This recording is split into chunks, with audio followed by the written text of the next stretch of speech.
Okay, so the theorem we want to show is this following.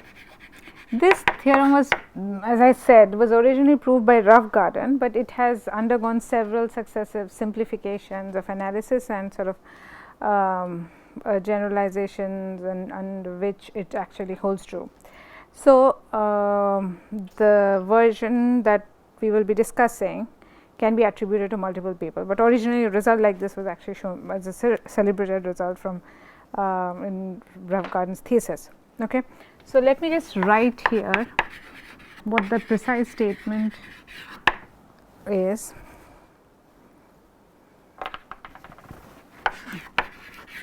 And then I will make some comments that may have been.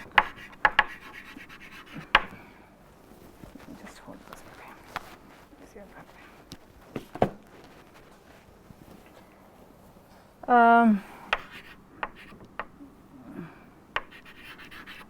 So, this C has some condition. I will write it here, and every. Okay, I am going to just write the acronym: selfish routing network with cost functions from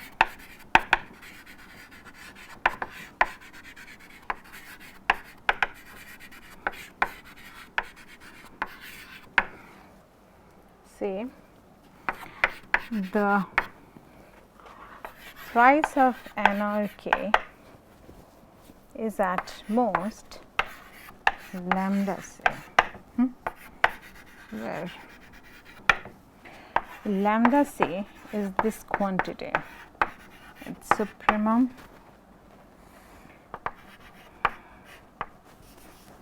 small cost. It doesn't matter as much, but okay.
Okay.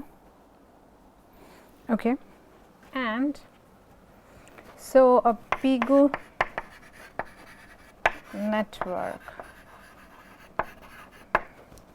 Let's say I'm just going to define a Pigou network with respect to this cost function C. Okay.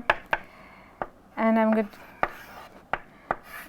the point of saying this is because while this expression does not at all make any reference to Pigou network, but it helps to think as to how we got this object.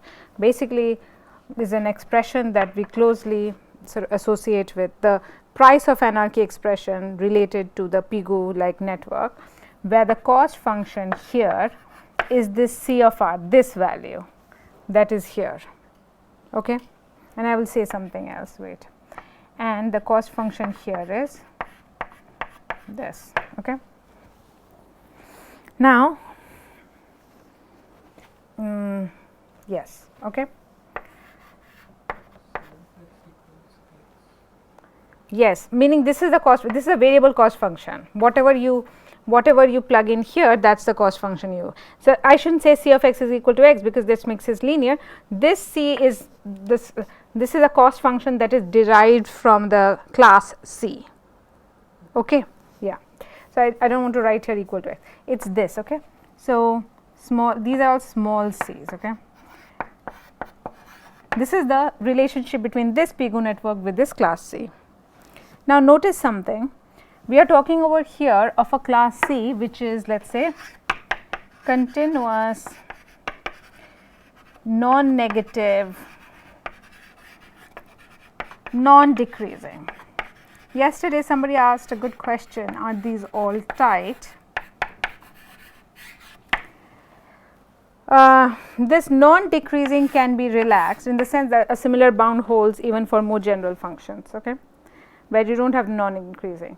So, this is not necessarily necessary, I mean it is not necessary to obtain a similar bound.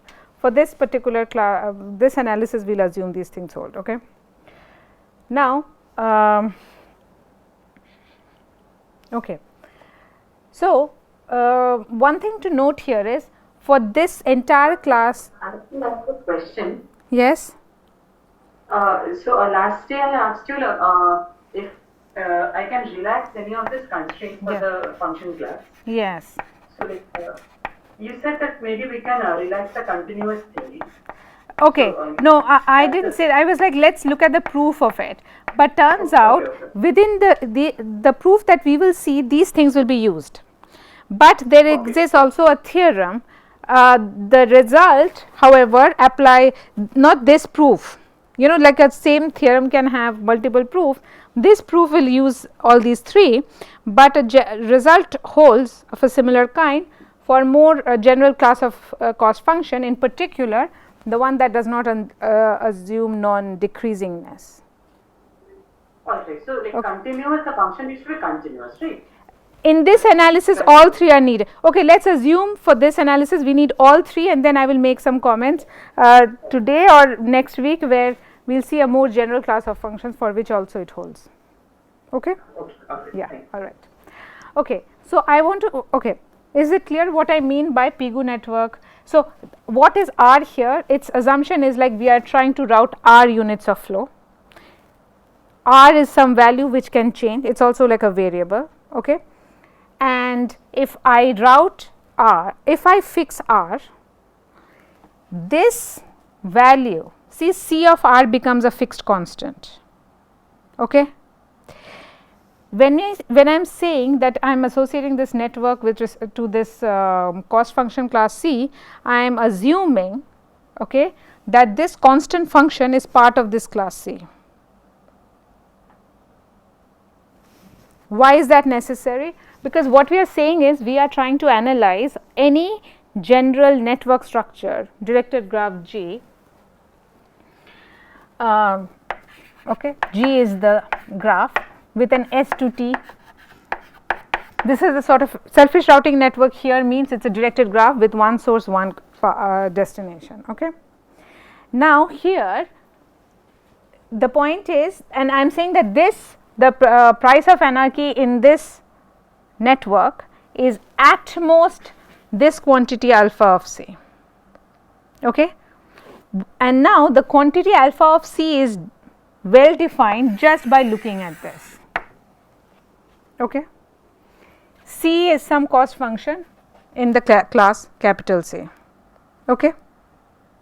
And this alpha C is the largest possible value if you look at all possible cost functions in this class C, all possible units of flow R, right, and all amount of flows that you split across. This is the x that you route on this across this cost function, and this is the remaining R minus x. Okay. And why this sort of bound even exists, and so like what is its relevance to a physical object, that is where the Pigou structure comes into play. Okay. So, that is the thing. So, we know that the price of anarchy for the, what is the dominant strategy here? The dominant strategy here is to route this all the flow across this variable edge, right. An optimal flow would be to split half and half, correct? Look, not half, whatever this value is, yes, right, something, correct. Over there it was half was when it is 1, yeah. So, it would be to split the flow, that is the main thing takeaway, okay, all right. Potentially split the flow. Now, again you can say maybe there is some value of C of R for which this is also the optimal flow and so on, but there can be some value of C of R where splitting will give you the optimum time of flow. Okay. So, that is something to remember. Okay. So, now I am saying, so this Pigou network, as long as I assume that this constant value This is a constant C of 1 r, once r is fixed, C of r is fixed. If I assume this as a constant function and I assume that this constant function is part of this class C, then this Pigou network satisfies the specification of this selfish routing network, correct? Okay.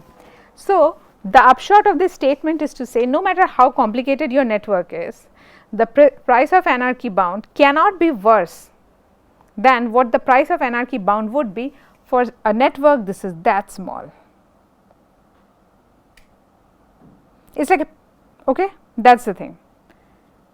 Now, here's one thing, the word price of anarchy here, the way it is used is, there is a bit of a simplification, oversimplification going on, rooted on some fact that we have not proved yet, which is that price of anarchy generally is defined as the worst possible ratio between the cost of equilibrium solution, okay, this is for a general game, cost of optimum solution, okay, okay, and in particular the ratio, this thing is considered to be as your optimal solution is like the best possible this thing. You can have multiple optimum solution, but they have to all be optimal, like they minimize some cost, right. But the equilibrium solutions, and I think, and you must remember from our classical games, they can vary in value. You can have multiple equilibrium solutions like those battle of sexes and some of those other games where you have different, that one also, prisoner's dilemma and so on, right. Okay. Sorry? Also the battle of sexes, you depend on how, like you can change this, it's like the woman watching movies not nearly as bad as maybe the person going ballet, and so that way you can create situations where you can have multiple optimum costs. Okay, this is, let us say, cost of worst equilibrium, okay, is basically the ratio that is then, it is not this thing, but is the largest ratio where this happens, okay, of this quantity. Now, for the scenario that we are talking about, this non-atomic selfish routing network, all equilibrium costs are same, and we have not seen this yet, but let me just state this as a claim, and okay, not claim, as a fact. For today's, to justify this definition, I am going to say this as a fact, but most likely we will see this next week. I have not yet planned what we will see for the rest of the course, but most likely we will see this, that all equilibrium flows have the exact same cost. Therefore, the notion of worst equilibrium flow and a equilibrium flow, it does not, you do not have to differentiate between various equilibrium flows. This is why this price of anarchy, when applied to selfish routing network, basically reduces to giving a ratio on pure selfish routing network, okay, is cost of any equilibrium divided by cost of optimal. Okay. Okay. So, this is why we are basically analyzing it with respect to this single dominant strategy equilibrium, what does it versus the optimal. I have a question. Yes. So Yeah. the statement shows that the price of anarchy is worst for this Pigou, right? Price of anarchy is worse for? The Pigou network. Yes, the Pigou network actually attains this value. Yes. So, that way it is tight. Yes. So what if we keep the above C as same, but below we keep some function C prime, Yes. such that C prime is less than C for every x. Okay. But C prime still has to be in the class C. Yes, Okay. if we can manage. Yes. Then its price of anarchy won't it increase? No, that is the whole point of this thing. Then also the price of anarchy will not be worse than whatever we get from this. I mean, it will not be greater than this quantity. But somehow I tried to reduce the denominator. In the Reduce what denominator? in alpha C, the denominator in alpha C. The denominator in alpha C is this, right? Yeah, so. But this need not be the precise way you route your this thing. So, see, this value is the largest possible value for all r, all x, and so on and so forth. So, the denominator, so you are saying that if I have C prime here, I am going to route again this x across C prime x, right? X is C prime x plus r minus x would be whatever this top constant. This one remains the same for your situation, and you are saying C of r by definition will be something less than C prime of x, greater than C prime of this is this, and on top you have r times C r, right? Okay. This would be your price of anarchy for your for this would be the, if this is the amount of, you want the price of anarchy for your network would be worst possible answer for this equation. Let us say that's, you have to instantiate x in such a way that this is the highest possible. That would be the price of anarchy of for your network, right? That is already considered in this expression because it is considering all possible C's, therefore including your C prime and x. But this is still r times C r, right?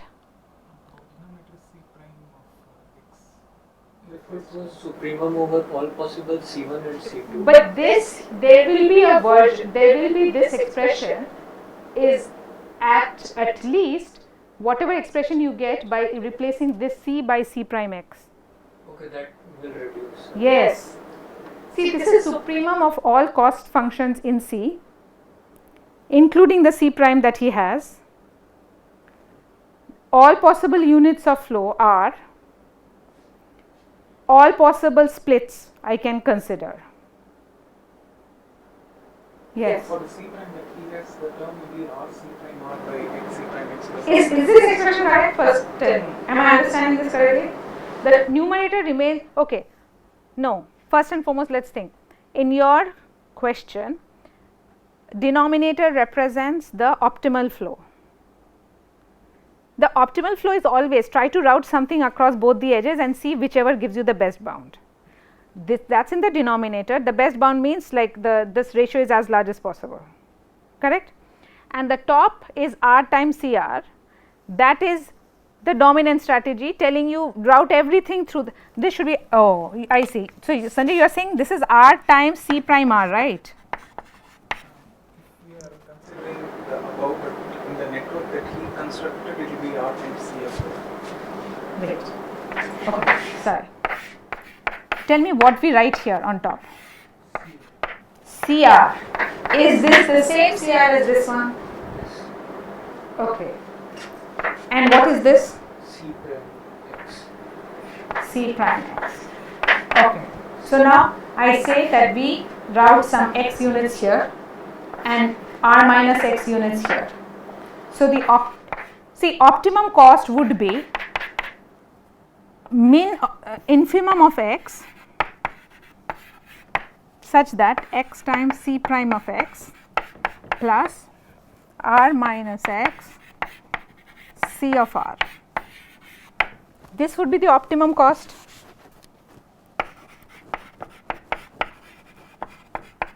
Right? Rather I should say cost of optimum. The cost of the dominant strategy in this network still remains, or that I am saying dominant strategy, basically dominant strategy equilibrium, okay, still remains routing everything through this, which is r times C prime r, right? Is that the confusion? This CR quantity is nothing but r applied to this constant, this cost function C. Oh, was that the confusion? No, this term is not considered in the alpha terms confusion. Wait, so this is agreed? Okay, so the price of anarchy of this network should be what? Supremum. So this is This should be in the infimum here, but that converts to x greater than 0 and r c prime r by x c prime x whatever plus r minus x c prime r, right? Okay, so this is yes. So now this is a term, this is the price of anarchy of his network, right? This quantity cannot exceed this quantity, which definitely considers all that as this thing. We are talking about infinite objects and so on, so I don't want to use the word max, right? But that is this thing. This is larger, at least as much as this, possibly more, because you have also varied. This r has been varies. You are considering other cost functions and so on and so forth. Okay, so this is the idea. All right. Okay, so I'm going to delete this, or I hope this is clear. Okay. Oh, I have not been teaching here for a while now, so I forgot about the damp cloth and so on. Okay. So, okay guys, so is this clear, those of you who are attending, why the price of anarchy here is defined with respect to the equilibrium flow and the optimum flow, okay? Because there is no notion of worst equilibrium flow and best equilibrium flow, and that is due to the fact that in non-atomic selfish routing, some books will not say this non-atomic explicitly because they are talking about selfish routing. I mean, this is how they have defined selfish routing network, but this is here all equilibrium flow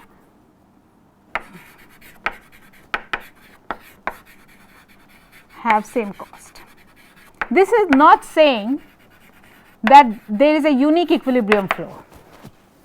There can be multiple equilibrium flows, but I don't know whether that's unique or not. All I am saying is they have the same cost.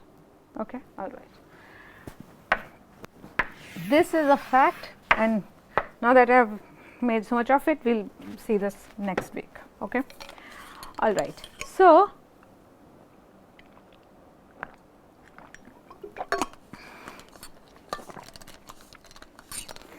and hopefully by the end of this class, if we have time, I will show you, at least I will show you by an example where when you have atomic networks, how this is not true with an example. When you don't have non-atomic networks, when you have atomic networks, okay, just briefly recalling, non-atomic networks mean nothing other than we can have potentially huge, like unbounded number of players, each one controlling a very small unit of flow in this network, and we don't explicitly define their strategy space. The notion of strategy here is a choice of path. So when we are talking about how much traffic is going through across the path, across the network, what we are talking about is the solution basically reduces to splitting this r units of flow across paths. And that is the definition of flow here. It is a decomposition of here G, we are considering a S to T network, okay. P is a set of all S to T paths in G, okay. So,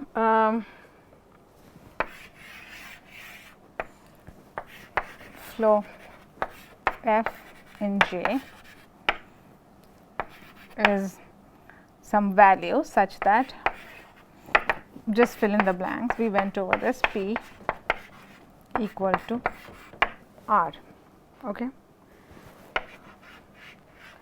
non-negative values, okay.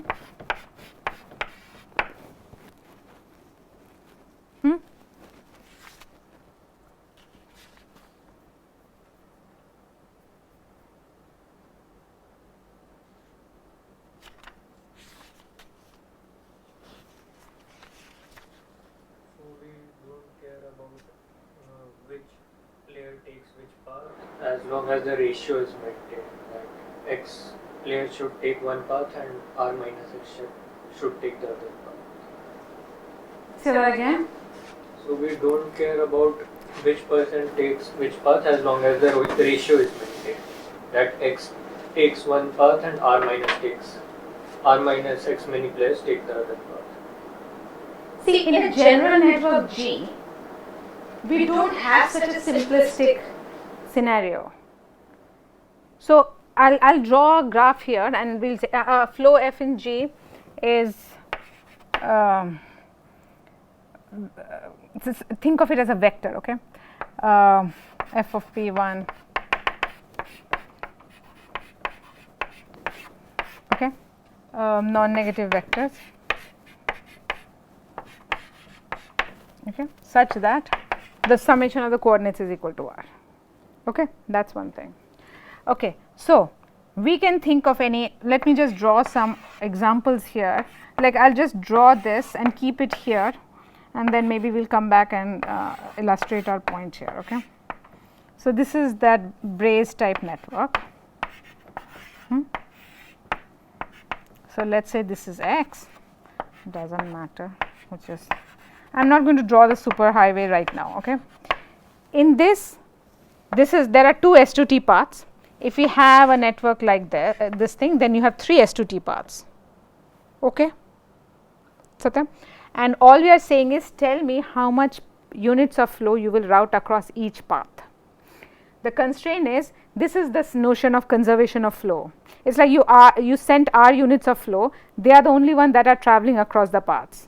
Like you are not creating flow, you are not destroying flow. That kind of way. Okay, all right.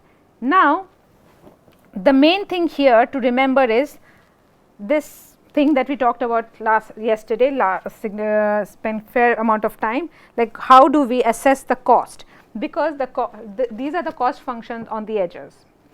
Now depending on how much flow these edges aggregate, or the amount of flow that passes through these edges, that will determine the cost. Now you might say that right now I have a road is using 5 units of flow right now, and 3 hours later there are 10 units of flow, right? They are not actually interacting together. Like I don't have 15 units of flow at a time. Those are realistic sort of situation. Here we are looking at it like as if everything is sort of going simultaneously. Okay, that's like an assumption you have to take. Okay, all right. So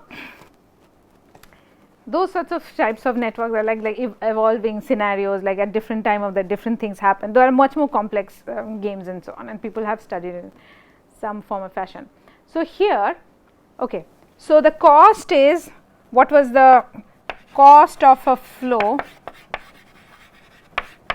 is, tell me the path version as well as this version, the flow going through this path times cost of that flow, cost of that path due to the flow. Okay, and this quantity also we can write it this way. We need both of these, the edge version as a path version. Therefore we spend time going this thing, how much path, how much flow, the cost on a path due to the flow f basically is computed by seeing how much flow is aggregating per edge of that path. Okay, so this is this thing. All right. Now I think I have said pretty much. This is edge, sorry.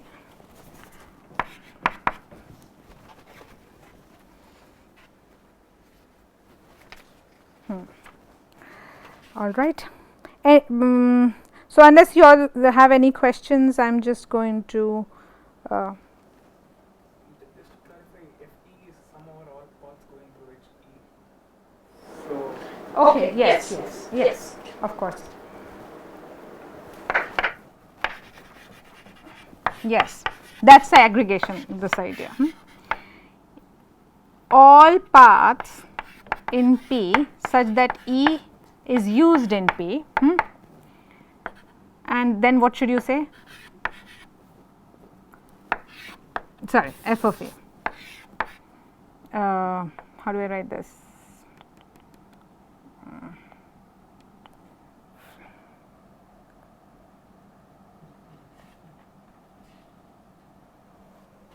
How did I write it yesterday?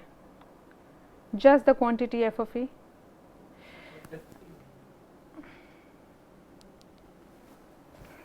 This I change, I think.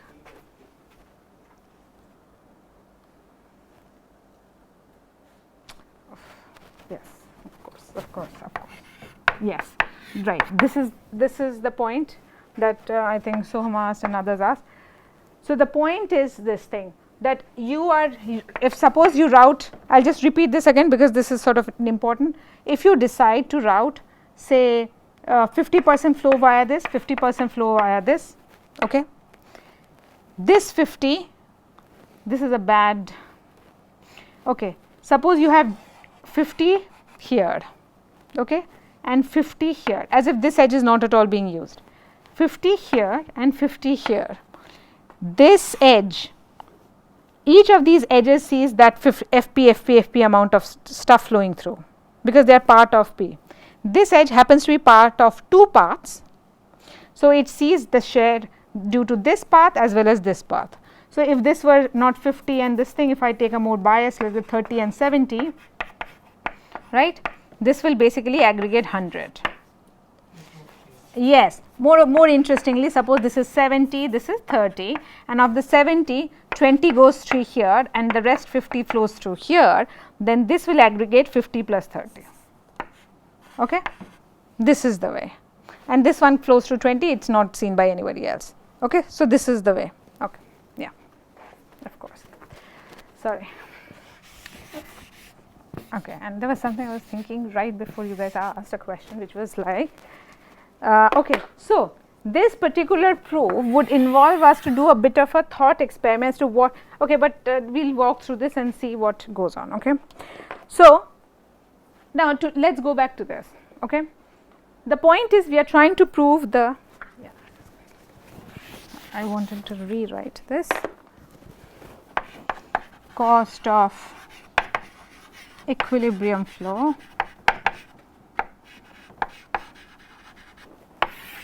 cost of optimal flow.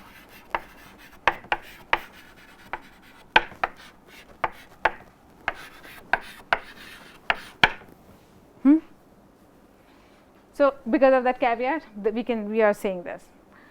Okay. So what I am going to do is, we will start by assuming,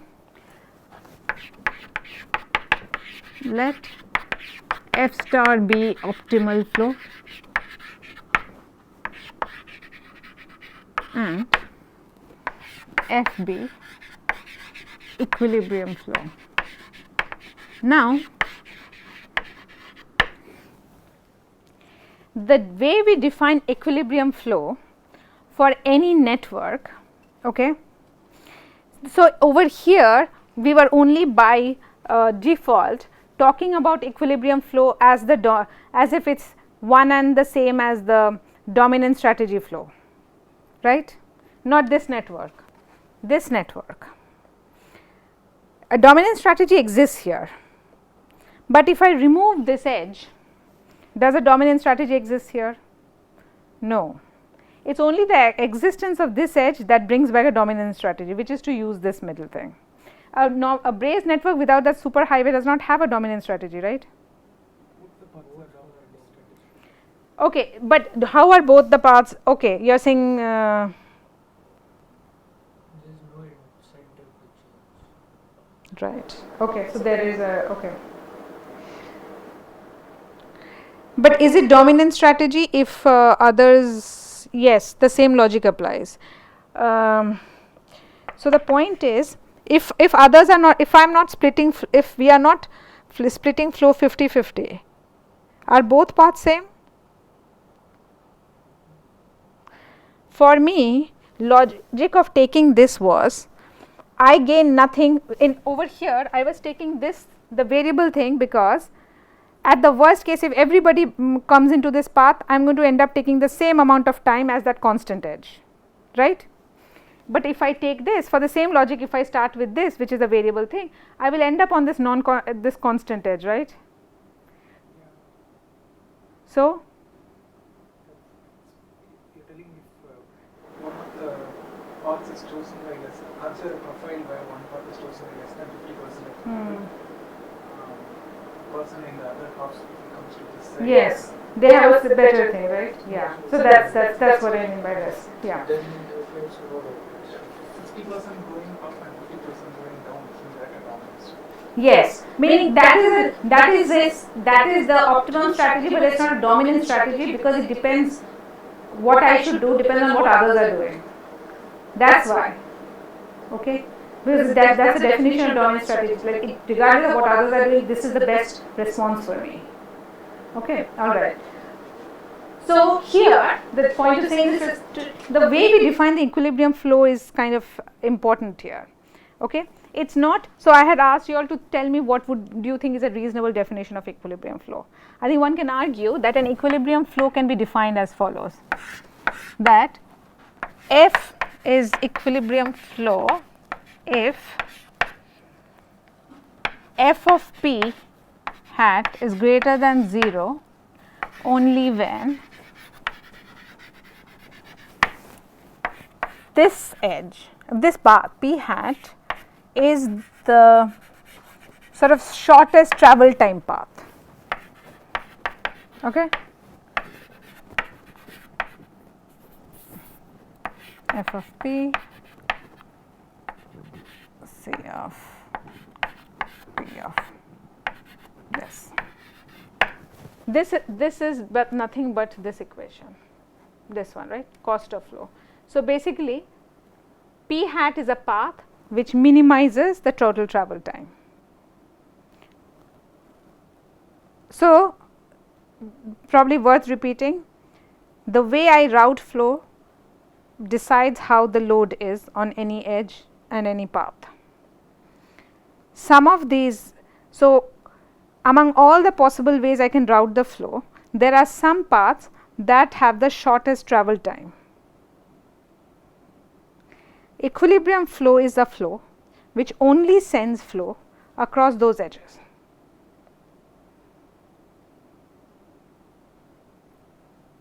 Okay? That's the definition. This is nowhere saying that this should also be an optimum flow. And can you see why?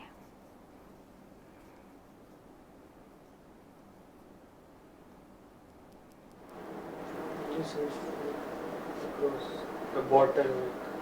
So in Pigou network, what's the shortest length path? Shortest path? Yes, the one that is variable. Its cost never exceeds that of the top one, right?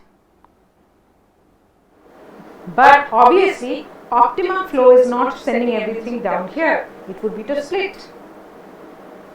So in a way, the optimal travel time is attained by splitting stuff across paths that need not have the least cost, right? I mean, the Pigou's network at least it gives you an example of this. Okay. So, okay, we will. Okay. Oh, we don't. Okay. So we've already spent a bit of time, but here, for example, suppose I spend 50% flow here, 50 here. Okay, this is 1 unit. Okay. Then I spend 25. So 50, whatever it happens here is this, and the rest of it is like gets split here. Okay. You can tell me. Okay. What is this an equilibrium flow? Think by this definition, okay? Or anyways, I mean, you can change the value. The point is use all these edges, okay? That's the point. And you can tell me whether this is an equilibrium flow. These values as such don't matter as long as sort of all the edges are getting it, okay? You will see that it's not. Okay, and I would like to see why. Now, going back to this, so this is our definition of equilibrium flow. Okay, and I said so. At least when it comes to the Pigou network, the equilibrium flow mirrors the dominant strategy. Okay. But we can't really talk about dominant strategy for a general network, because I do not know if it may exist or not. So, the notion of an equilibrium object should be more general than a dominant strategy object. Okay. So, this is the definition we will be using to talk about equilibrium flow, and this is the most, I would say, at least when it comes to flow network, and where we are trying to minimize this objective, right, minimize the cost of travel. Equilibrium, if we are at an equilibrium, then that is good reason for the system to come at, like, everybody is sort of taking the flow is routed through the shortest path time, right, shortest cost paths, and therefore, this seems like a sort of, it matches the idea of what we would consider an equilibrium state, even though necessarily it does not gives the lowest time of travel for everybody taken together. That is like would be the optimum. Okay. So, these are some things to consider. So, now I am going to take f star and f, and we will compare them in a way to get to a bound like this. Okay. In this example, this was not an equilibrium. What was not an equilibrium? Nice to see, like, equilibrium will be sending 100% to x, then bringing all of them down, and then Correct. That is what the equilibrium flow would be, 100% via this. Here clearly this is not, but one can argue that sending everybody 100% this actually clogs up, because If you send 100%, then other FP hats are 0, and that will be yes, that is the idea. So, this path will be 0, this path will be 0, only this path has 100%. Okay, yeah, that is the point. And it really does not matter 50% or whatever, any value that uses splits the flow is problematic. Any flow that would send some unit through this or this will be a problem. You want to route everything to this, right? Yeah. Okay. Part 1. Okay, so the part 1 is the most interesting, I guess, or peculiar. What we will do is think about the following. Okay,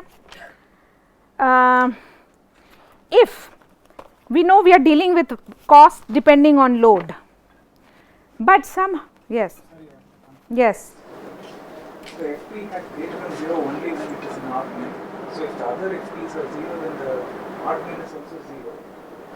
But What other these things are 0? FP hat is greater than 0 only when the path is in the. Okay, only when. Okay, so maybe only when is a peculiar this thing. So, if you send the notion of a flow is to split across paths. Okay, this is the problem we are solving. This is the constraint. Among all such splits, once you split, you can compute the cost, right? Now you are saying, suppose my cost is such that I am not routing anything across. So suppose there are two paths, one of which has a lower cost than the other. Then I am not going to send anything across the one which has a higher cost. That is the idea. So does the odd min also contain FP hat to be greater than 0? Because if you don't give any flow to a path. Okay, yes, fine. Yeah, okay. Not for non-zero values, yes, okay. Yes. Yeah, it's not quite, yeah, that has to be the case, okay, yeah. I mean, isn't that a vacuously When you told the example, I was thinking of there are paths which are not, out of the 3 paths, only one has non-zero and remaining 2 are 0. So the odd min will be 0, but those two actually have, it's because of 0. Yes. So the idea here is, I think you're right. It's a very simple, but the point is, if I had routed anything via this, they will not be 0, but they take more time than routing. If I had routed a very small, see, here is the point here. anything I route here would give me, this is a pathologically bad example, in the sense that over here anything I route would give me a increased cost of 1, right. Multiplied by the Yes, yes, that is how we always do this. This is cost times the load, right. Here the cost is linear function times the load. So, if you route x here, you will get x square.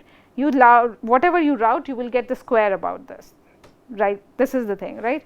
Okay, but I am saying in a network where let us say there are some edges that are very small value, okay, are okay, for the purpose of this thing, assume that we are doing this argument over flow paths where on which you will get a non-zero amount of this thing, okay.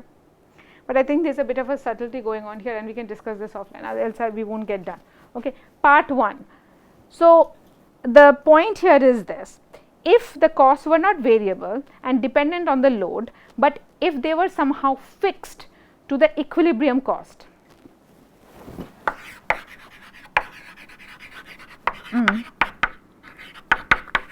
fix cost to equilibrium value.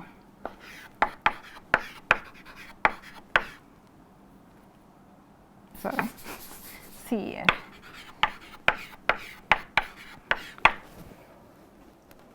Okay.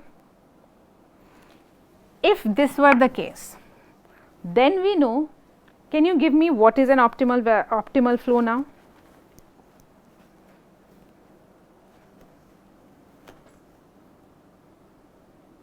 The equilibrium flow itself is optimum.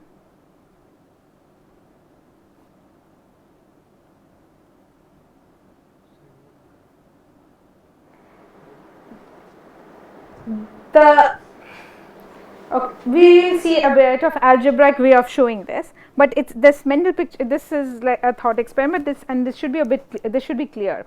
The way we are splitting the flow, it very crucially tries to balance load across the edges, keeping in mind its costs. The optimal flow does this the best. Sometimes that requires it routing flows across paths that are not, let us say, the smallest travel paths. It does it perhaps to keep the load on the minimum cost paths low. Okay. The cost functions here are non-decreasing. So, lesser the load, lesser will be the time taken. This is implicit in what we are arguing. So, reducing load on any edge can only be better as far as the travel time across that edge. Yes. Now, the equilibrium flow has decided that I am only going to route flows across these shortest travel time edges or travel time paths rather, not edges, paths. Okay. Therefore, if I keep my cost to be exactly what the equilibrium flow is attaining, so when the equilibrium flow moves through, the costs that arrives are due to the equilibrium flow, correct. So, I fix these costs and sort of consider a network in which these are the fixed constant costs. Now, I route the flow.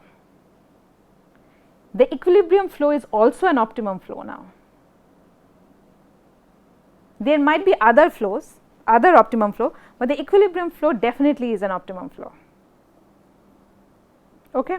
So, let us see this a little bit more concretely, but this I do not know if the algebra here may not be, I mean the thought experiment to me is more clear than manipulating algebra, but okay, let us see this.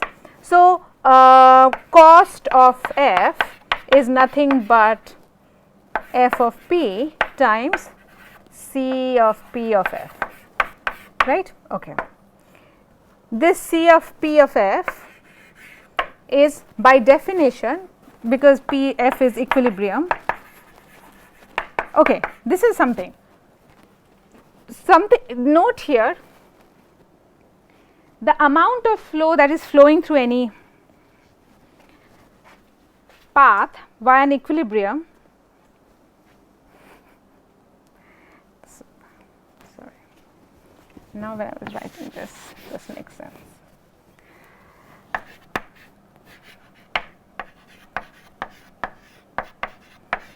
A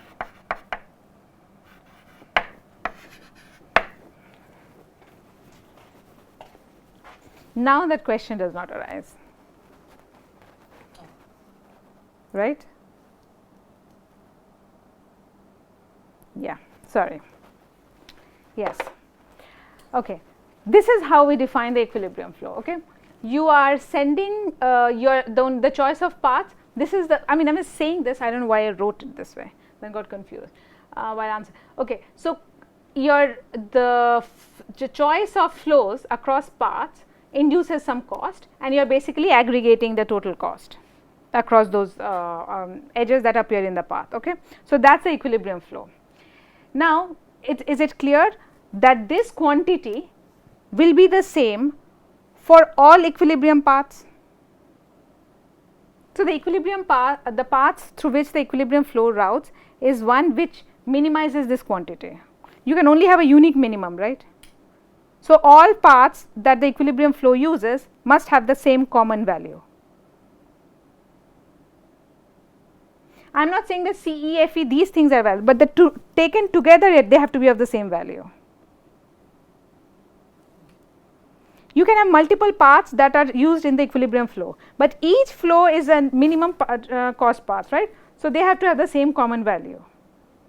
Okay. So, F is equilibrium implies that this quantity of F A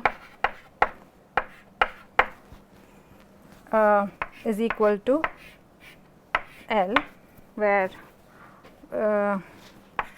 P is a equilibrium path. Okay.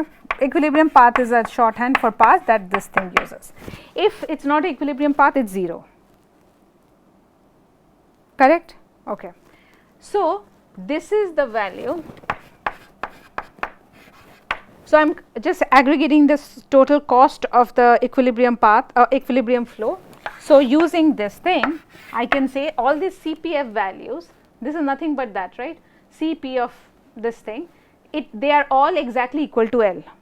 So, this is f of p times L, where p is in p hat. All other paths that are not part of the equilibrium, they are anyway 0. So, you either contribute L or 0. This f of p we know is equal to R. So, this is R of L, right. Okay. Now, what is cost of f star? It is an analogously defined quantity. Here f star of p, all these quantities change based on how this flow is split. I mean, the analytical expression remains the same, symbolic expression, but how these values are depends on how this flow decides to split its value. Split f star is the optimum flow. This one was equilibrium flow, this is the optimum flow. Okay, agreed. Okay. Now, we are going to do this thing where that freezing of the value.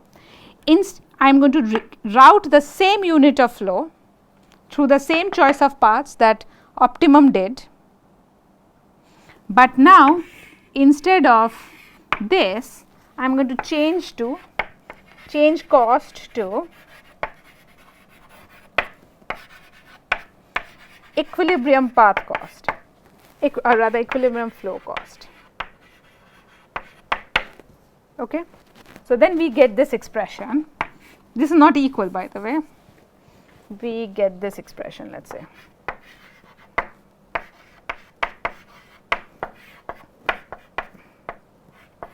P, but cost of P f of E.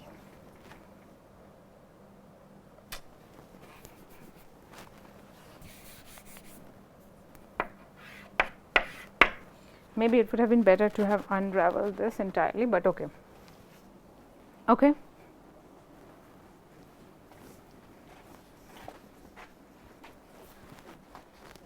Yes. I don't have any reason, but I feel that the expression of C of Ft because C of Fp meaning which one? equilibrium path being an equilibrium path. If somebody takes that path, the total time it takes for a person to go through that path is depending on the total number of people. Don't think people, think about units of flow or volume or units of flow like 1 to 5 units that way, not people. Okay, finally, okay. So, see, the point is, okay, let's take maybe a example, like concrete example. Suppose I'm routing R units of flow. Okay, so I have decided path P1, and there are 3 paths P1, P2, P3. P1 is going to get R units, and P2 will also get R units. R units has to be split among P1 and P2, and P3 will not get anything. So, say Fp1 plus Fp2 plus Fp3 is,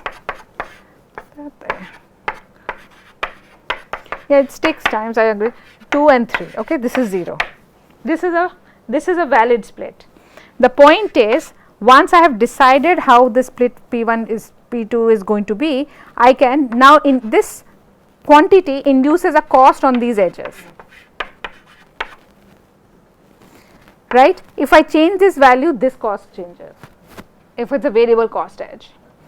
The point is, this guy, whoever is doing this equilibrium flow, splits in a way that this whole thing, when I aggregate this whole thing, it is minimized. That's why we are able to assign this common minimum value. Okay, all right. So now here, what are we doing? We are keeping the same units. Like if this were f star, let's say now, say we are talking about f star. Okay, so it's going to use the same value as f star too, but the cost used is from the equilibrium flow. Okay, so it's weirdly a hybrid quantity. It does not have any natural interpretation as such, and it may be very hard to compute because equilibrium flow, the routed is flow purely based on minimizing the cost across paths.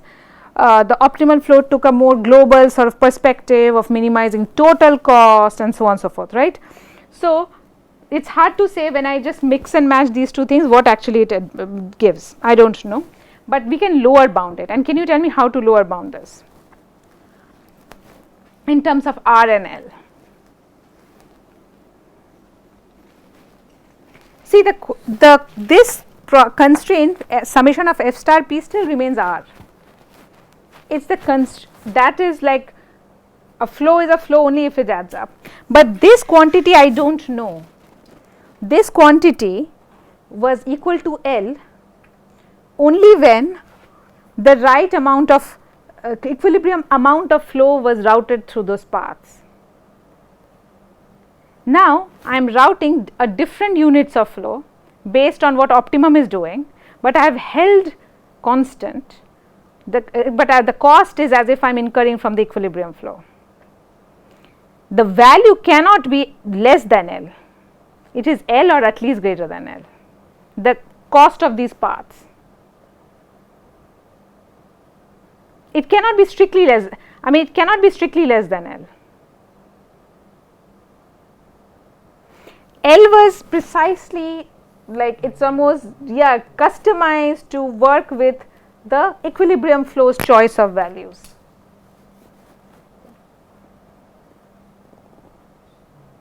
If cost is less than L, then there is a path.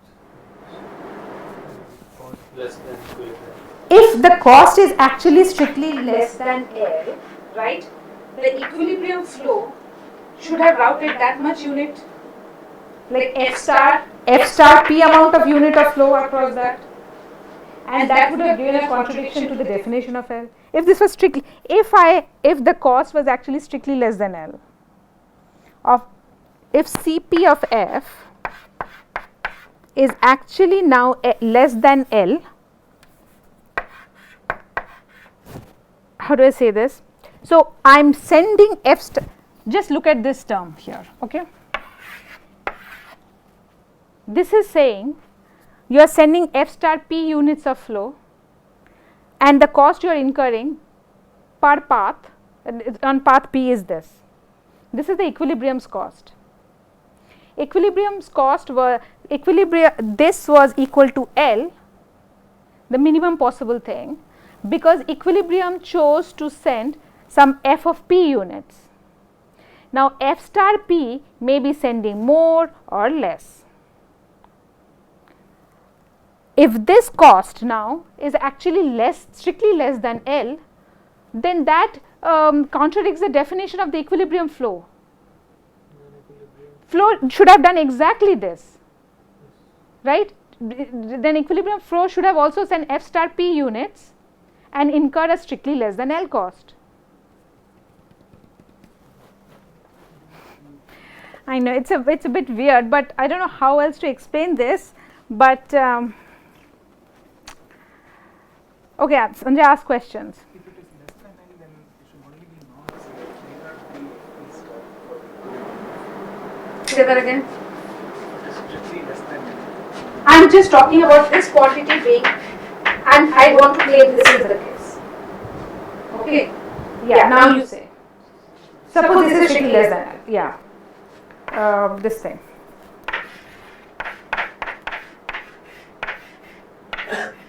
Then doesn't that contradict the definition of what L is, which is the common minimum value of the cost for the equilibrium?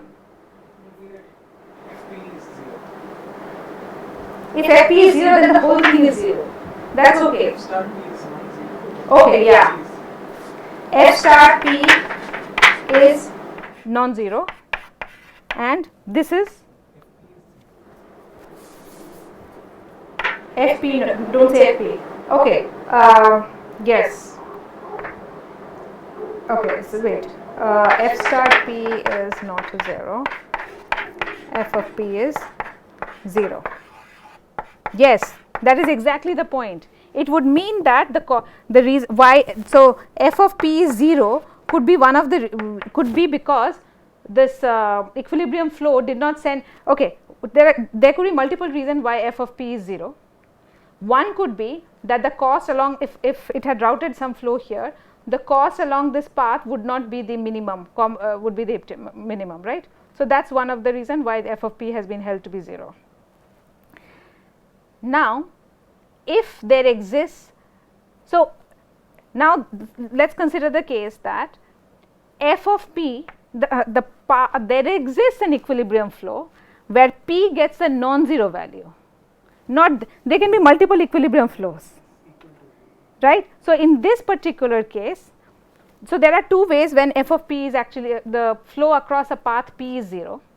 One is that no matter how you route it, it will always give a minimum, it will not attain the minimum cost, this thing, okay. That is the easy case. Then F of P will definitely, the equilibrium flow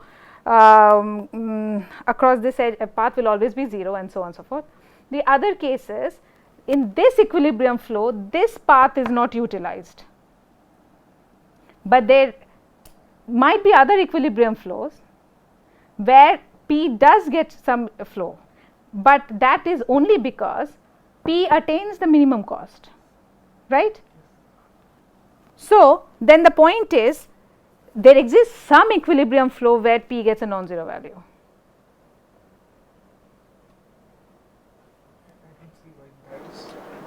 No, see, imagine all possible equilibrium set of equilibrium flows.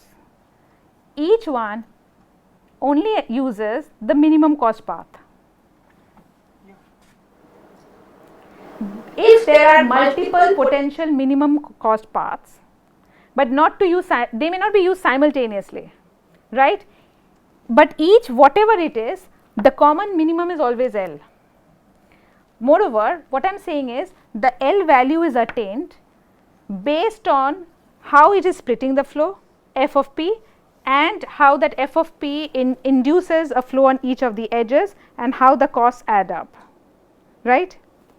Now, I am saying I am going to send potentially a different unit of flow through this path, that is the F star P.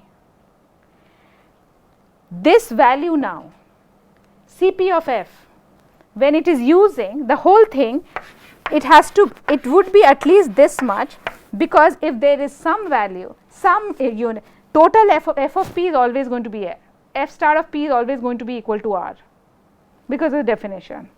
If there for this to be strictly less, and we are not using negative values, by the way, it's 0 or positive. For this to be strictly less than RL, there has to be some quantity here which is strictly less than L. But if it is strictly less than L, then does that not contradict the definition of equilibrium flow?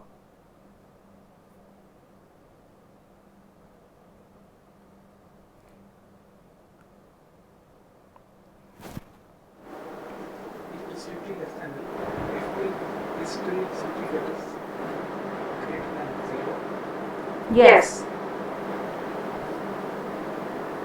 Acha, if this is strictly less than L, strictly less than RL, each of these values are 0 or positive, there are no negative values. So, it is not like something can bring them down. Summation of Fp star is R, so across all these paths. So, now basically this R is getting chunked out into these integers and then placed on this. Okay, that is what this would mean in terms of this thing expression. So, what I am trying to say is, think of it, how does CPF actually, that is what this expression means. We can't actually analyze this in a exact kind of way what it would mean. What I am saying is, if we see what CPF actually represents, CPF is nothing but the shortest path. This is the flow induced by this. Suppose there were multiple n number of 5 paths, 1, 2, 3, 4, 5.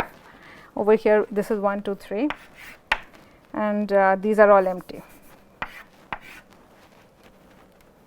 Okay. So, these are 0, P1, P2, P3, P4, P5. Okay. The equilibrium flow only puts non-zero units of flow in the first 3 paths, whereas this guy, optimum flow, it has, I do not know how it has split its load across. Okay. Each of the cost across these edges have the common L value, right, because the way it is defined. Now, the point is, now I am saying this is strictly less than RL.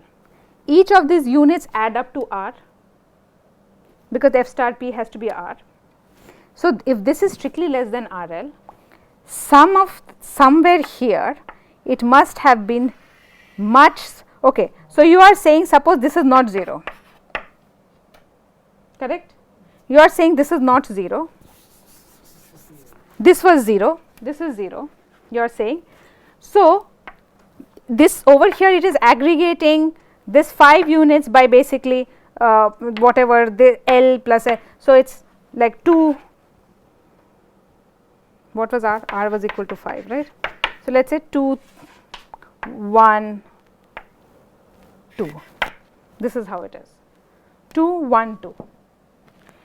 Here it is 1, 1, 1, 1, 1, right. Now, if it is not 0 here, it is entirely 0 here, then how is it strictly less than RL? It must be something else has to happen here. So, okay, so, is this right way of saying this? That if this together reduces to strictly less than RL, one of these coordinates has to contribute strictly less than L, no? Right? That is correct. Yeah, yeah. Okay. So, suppose that is one of these groups, one of these paths which was 0 here. That is what you are saying. No, I am now confused. So, if this is one of those paths where optimum sends some flow, but equilibrium does not, then what happens? then cost along those edges is anyway 0. Cp of f along those paths is anyway 0. Cost, so this is a path on which this is not the lowest cost path. So that Cp of f here is anyway 0. So if no matter what you multiply with, it anyways comes down to 0. That contribution is 0. This is a path P which does not get any flow from the equilibrium. So this entire term is 0, right? That's what you are saying might happen, and therefore the total cost is less than RL. What was the issue? Remind me. I didn't understand why it should be less than RL.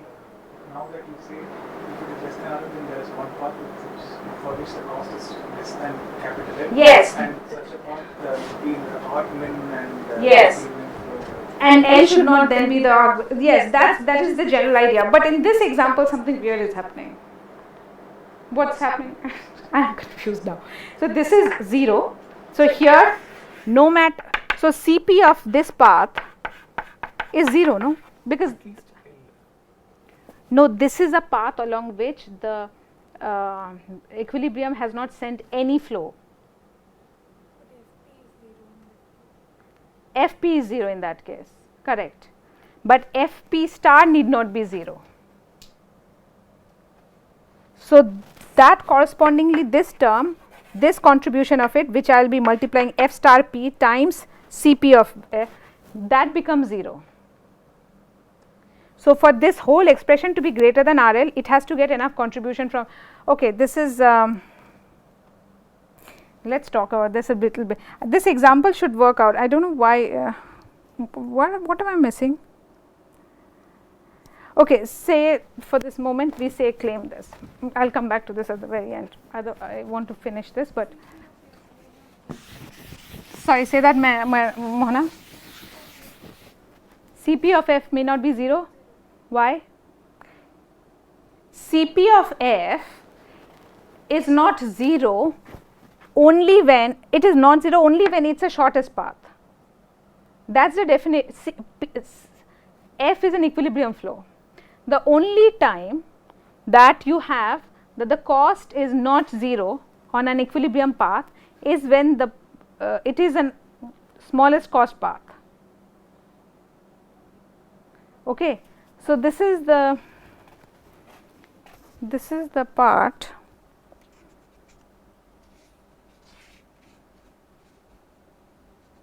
Yeah, let me write it this way. This same thing I am saying.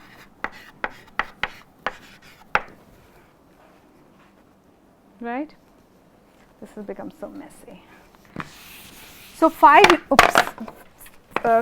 units of flow split across 5 paths, let's say. Equilibrium uses the first 3 paths and optimum uses all 5, right? Then if I, example should work, claim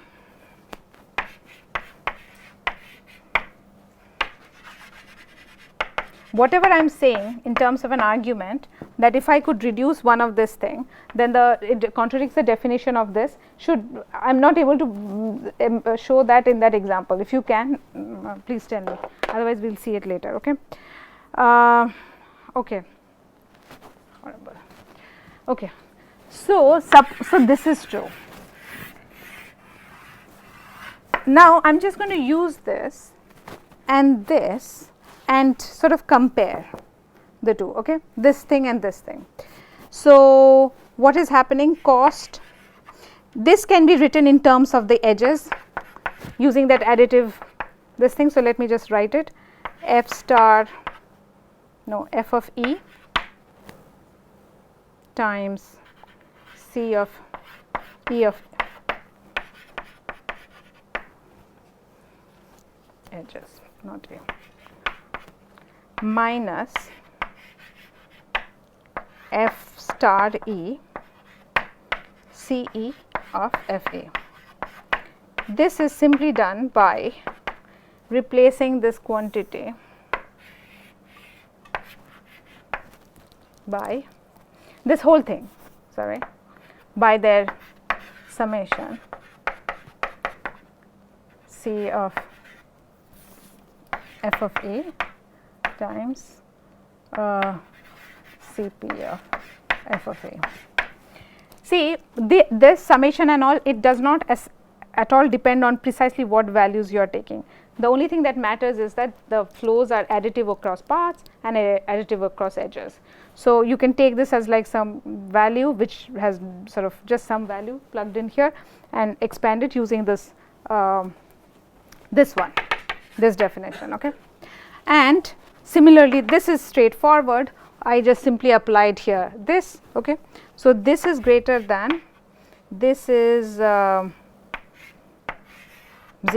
this is RL, this is at most is less than minus RL, and so this is greater than 0. Okay. All right. So, this means this term is common. So, F e minus F star e times C e of F e is greater than equal to 0. Okay.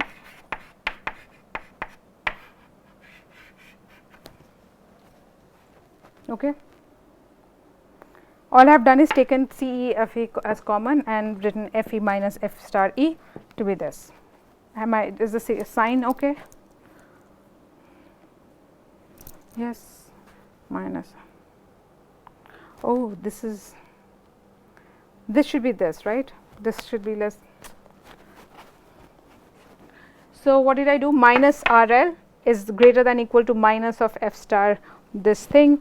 So, F star P, I want to subtract, this is sign wise I have done a mistake. Okay. But let me write it this way. Yeah, this is okay. Okay, all right. Okay, so what does this mean is, it's again, there is no interpretation again of what this object is, but what this will do is help us in the second part of this proof, where basically we compare exactly edge by edge how much equilibrium flow falls short of optimum flow. Okay. And the point would be, using this we will be able to say whatever flow, this is basically the extra flow F star e for any edge e, this F star e minus F of e captures the extra flow. Imagine an edge where the equilibrium flow sends more flow than the optimum flow sends more flow than the equilibrium flow. Okay. This F star e minus F of e, just this quantity, captures the difference. Okay. Now, capturing this difference times this and taking it over all of this basically tells us if F star, okay, it's not easy to, it's not obvious at all what this would be. Okay, let's just stay here. This is, we'll see that this is greater than equal to 0, and what this does is, whatever this left hand side quantity is, it sort of allows the optimum flow to balance, because optimum flow is splitting flows, right. At some places it is sending more flow than equilibrium does, and so on and so forth. That is how they have a different this thing, like some they make different choices, and this basically this entire quantity together rounds up that extra stuff that is going elsewhere and allows the whole thing to work out.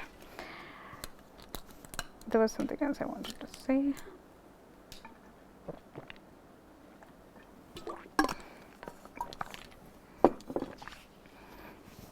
Okay, so now I need space.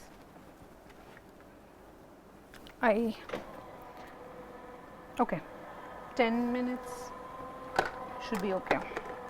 Should give us some more time to finish that example.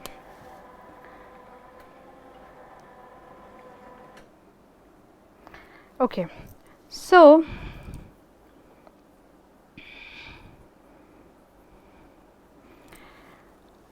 Now consider, okay, let us say part 2, for each edge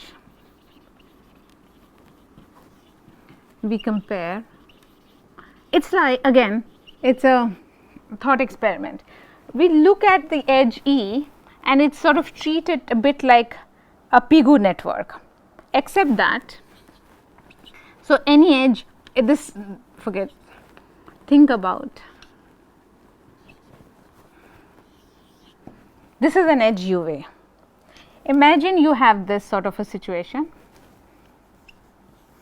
I transform it into a Pigou type thing, everything remains the same. Whatever was the cost of this edge gets transformed here in terms of f of a. This is the cost if this is the cost of the edge, the function basically, let me write this, is not this thing. Through here, imagine if f was sending some flow, it is some unit of flow, 0 or otherwise, okay. Whatever that value is, that is now a constant value. Once you fix the unit of flow and pass it through a particular function, the entire function value becomes constant, right. So, that is what this is, okay, and this retains whatever as a variable thing, okay. So, this is the sort of a transformation we are doing. Now, again thinking like the way the dominant strategy or whatever the shortest path thing would be, in this reformulated, this Pigou network corresponding to this edge E, very sort of the dominant strategy would be again, or the would be to send it through this. This will also be the shortest amount of this thing, right.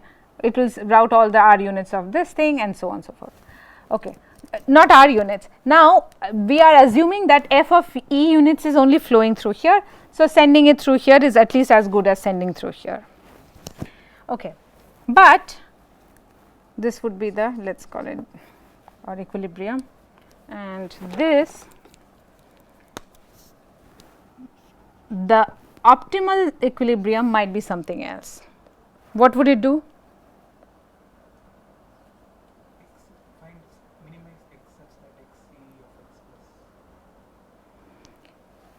Okay, now I am going to compare what f star E actually does. F star, imagine because the cost is depending on this cost function, it is like f star E is sending this much unit of flow through this edge and therefore incurring C E of f star E, okay. That is the idea, okay. So, this is the okay, take it.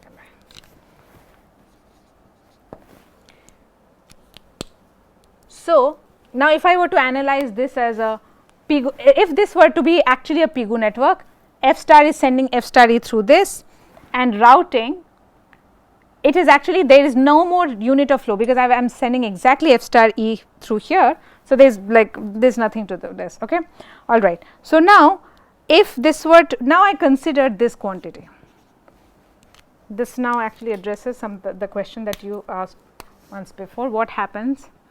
So, C E of F E, this thing,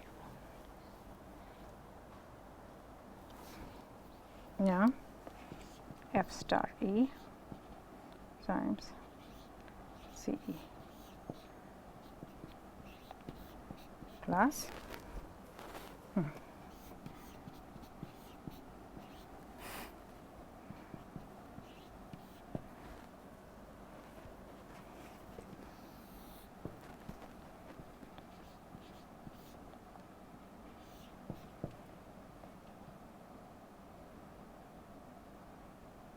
F A, yeah, this is this F star E, this is the residual flow of F, as if there was F A units and the subtraction, this is goes through this and so on.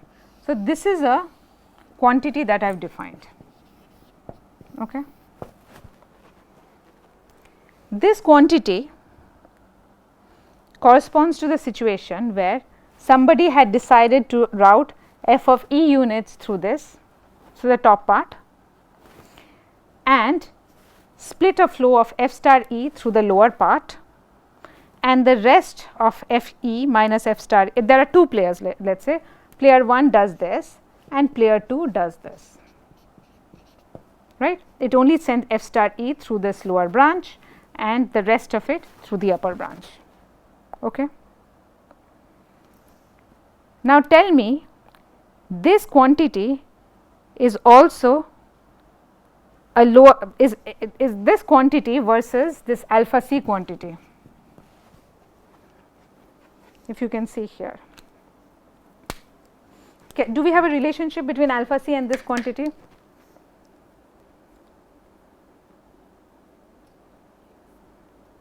It is less, because alpha c even considers this as one of the possibilities, right.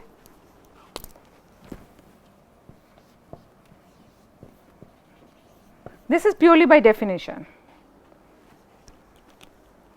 Yes, Satya? This is an object I defined. So, this is an object, like why did I even think of this, is because of this mental association, right. But I know this alpha c bound captures all possible such instantiations. Alpha c considers all possible Pigou networks, where you can have the topmost edge to be something, the bottommost edge to be something, and all possible routing, all possible splitting of values. And therefore, in particular it would have also, so here R is basically f of e, I should write here, right, as if R is being treated as f of e. Yes, that C of e, the C of e that I got from here. F of e, f star e is that x quantity, and whatever is an R minus f star e is this R minus x. R minus x is this f e minus f star e, right. So, for these particular R being this being x, right, and whatever, and this being C of R, right, we now have, we know that Pigou bound, this is being this is the worst possible, like largest possible, this therefore holds. Okay. All right. Now, what can I say? So, let us just, now there is nothing more to show actually. I mean, there is no logical arguments to be made, all you have to do is rearrange the this thing. Let us take it on that side, and we will take a summation.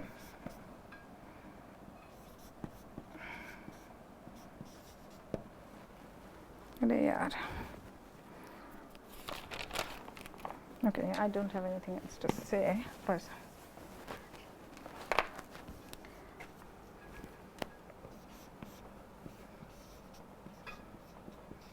These are all. I am doing aggregating this over all the edges. Okay. So, now there is something, I mean there is a step to be said about, let us just write this first,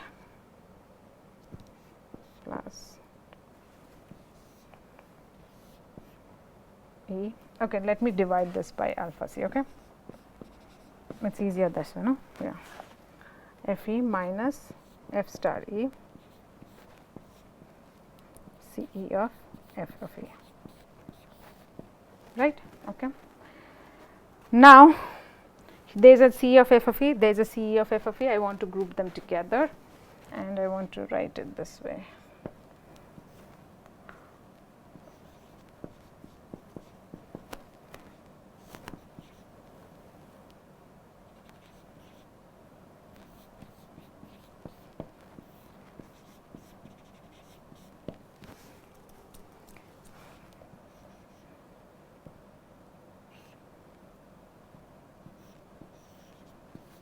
Over there the expression is written as f star, yeah, of course it is a positive this thing, C.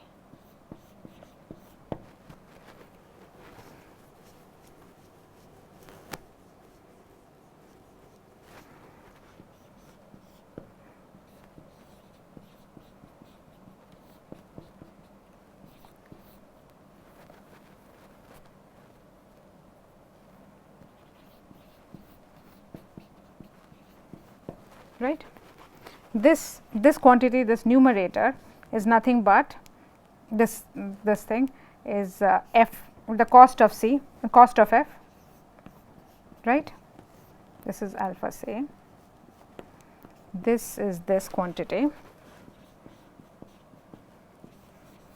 and this is cost of f star, correct. What do we know about this quantity? This is greater than equal to 0, right. So, therefore, we know that if I just ignore this is at most alpha C greater than C of f star. Therefore, cost of the equilibrium bound divided by cost of the optimum is nothing but most alpha C. Okay. So, I have finished 5 minutes. Let us just check this example. So there CP of f cannot be 0 because if it is 0 then equilibrium flow will be routing through all the paths with minimum cost. So all the paths where equilibrium flow has non-zero should be 0. Yes, that is what but then where did I mess up with the example? If something is non-zero, then what is there below is strictly greater than L, and everywhere else it is equal to L. Yes. So, if I look at the symmetric difference of the path, like the paths that the equilibrium flow is using, that the optimum flow is using, but not the equilibrium flow is using, right. But we can't say that the reason equilibrium flow is not using a path means it is not a shortest path. It is at least L. Yes, the way the yes. You look at all paths costs, some are equal to L, some are more than L. This is given f. Are you talking about once I have decided on how much units to route according to f or f star? According to F. Okay. Every path has cost L or more than L. Yes. Equilibrium has some subset of L here. Yes. And this particular expression, everywhere Cp of f is either equal to L or more than L. Yes. Okay. Right. So, that was the that is why that example was messed up, because I did exactly not this. Okay. So, let us just maybe go back. Is this part clear? This is easy. This was straightforward, right. This is just we fabricated a Pigou using what happens across an edge. We fabricated a Pigou network which basically captures the essence of what is happening on this edge. That is what this was. And once we have this, we know alpha C captures all such possibilities, therefore, it captures this particular possibility. The main leap of thought was this, like seeing an edge as behaving like a Pigou network, like what the optimum flow is doing versus the equilibrium flow, right, this sort of way. Okay. So, okay. So, now just one thing. So, a lot of these, the analysis uses a lot of these artificial objects to get us to this. So, now what do you think is an expression, is an interpretation of this quantity?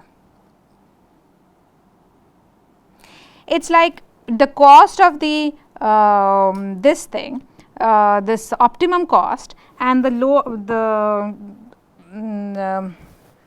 lower bound, whatever this equilibrium cost. It has equilibrium cost has been scaled down by an alpha C value, right.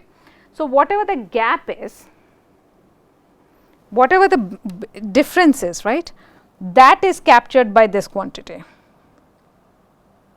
It is edge by edge, the difference of the units of flow that f star sends, the optimum sends, minus the this sends, weighted up by the cost that the equilibrium will use.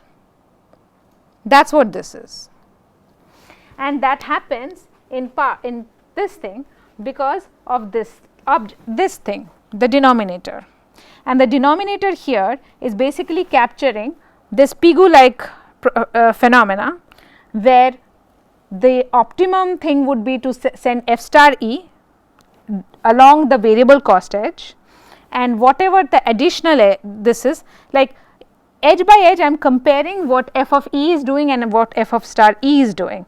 F star E is behaving normally like send it through this edge, it will incur the same cost that it would have done here. But the difference between what the equilibrium is doing and optimum is doing, it goes somewhere. In reality, equilibrium will basically either use this edge as along its path, or it will, because both of them are routing R units. So, if it is not using this edge, it has to use some other edge, right. It is the idea that there are R units to route. If you are using not optimum is using path P1, if equilibrium is not going to use path P1 at all, then it has to use some other path to route. So, now if we get down to a baser level of edges, if equilibrium, if optimum is using an edge E and equilibrium is not using that edge at all, then that it has to route its R unit via something.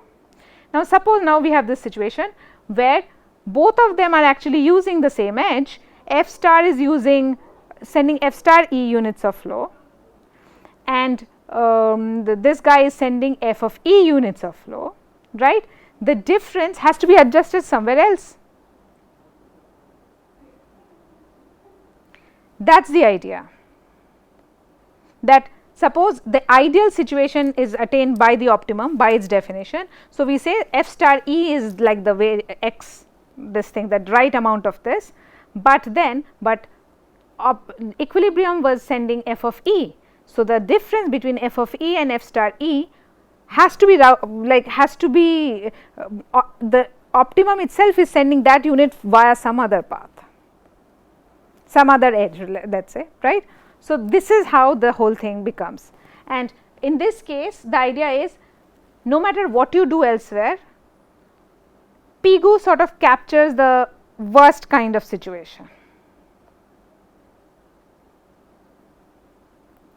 So, that is the, I think, I mean, it is really surprising that such a thing should happen, and it has been, there is a lot of very interesting discussions on why it took.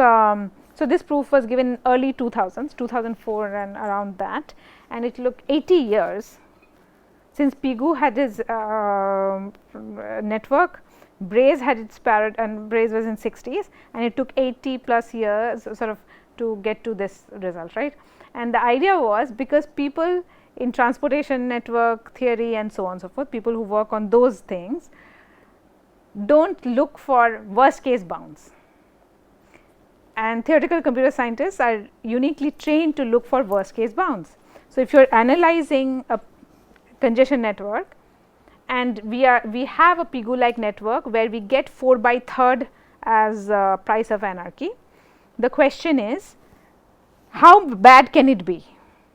That is the question that Ravgarden was asking, like how bad can the situation be? It turns out like more complicated graph structures and all, nothing makes the bound worse. So, it is the thing, it is a perspective. Sometimes you just do not, somebody may not think to ask a question because that is not important to them. They care about average or everyday behavior, you know, like people who work on transportation, like actual moving goods through networks and so on. It is theoretical computer science who think about worst case behavior. And therefore, so this is the thing, and as nice or as clever as this proof is, it has many elements of cleverness, like the jumps and thoughts, right, these artificial objects and this thing that they define. It's like, it's nice, but it shouldn't have taken 80 years if people were actually asking this question. I mean, Michael Feldman had given talks like this thing, like a lot of people have talked about why it's like, this is such a surprising result, why it was not until recently that this was found. It is also cited as one of the great sort of achievements of theoretical computer science that informs real life applications in some meaningful way. Okay. So, think about this. I wanted to get into a little bit more generalized discussion, but it did not happen, it is fine. This was important. Next week we will either look at this, or in the subsequent weeks we will see this, that why non-equilibrium. So, I do not know next week what happens, either we see this or we look at more generalized network, we look at more atomic networks, okay, something else. So, yeah, okay, all right, then we can end now.